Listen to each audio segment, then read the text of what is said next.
Rob Reiner's expecting America to sink into complete anarchy in just 12 months. People have to understand our democracy is being taken away from us. Make no mistake, we have a year before this country becomes a full-on autocracy and democracy completely leaves us. Which is why in the same interview, he wants you to take action and watch his latest film. If you haven't seen somebody in a long time, you pick up right where you left off. And Chris Guest calls it schnadeling, when you start doing shtick with each other. Because there's no better way to reclaim our democracy than by watching his absurd movie about 100-year-olds becoming pop megastars. Rob, you're criticizing an old man for refusing to give up the stage in 2028. At the same time, in Spinal Tap 2, you're glorifying old men refusing to give up the stage. Last year, he said that if you think you're having a heart attack, don't call 911. Just watch his other project, All in the Family. If you are a meathead, dead from the neck up. So what legislative action would Governor Pritzker of Illinois recommend to counter Trump? Governor Pritzker, for the first time, calling for the removal of President Trump from office. To preserve democracy, the first thing Pritzker would do is illegally remove a duly elected president.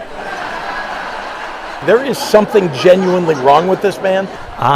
As long as you think something's wrong with the president, it's okay to run him out of the White House. Kind of like fasting before your blood work. It's okay as long as you remove the president before 8 p.m.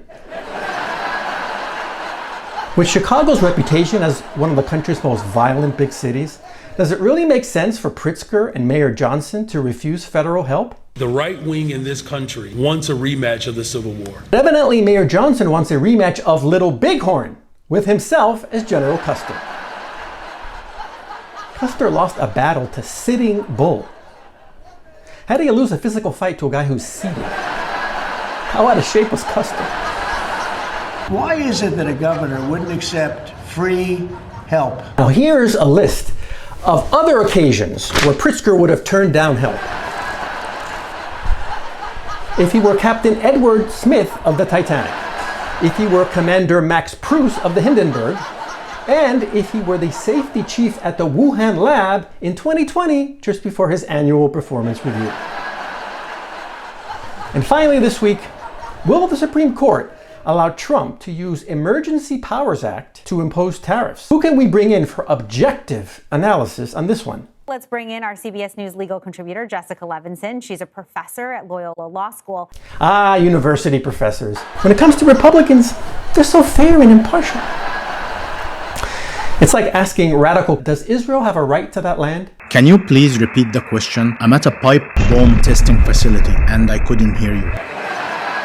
So what do most TV pundits say about Trump's justification for his emergency tariffs? The Court of International Trade and the Court of Appeals have both reached the same conclusion, which is that Trump doesn't have the authority. No president has the authority under the 1977 International Economic Power Emergency Act. These pundits not believe that our national debt of $30 trillion is an emergency? They must believe the country has an insurance policy it no longer needs. Do you have a life insurance policy you no longer need?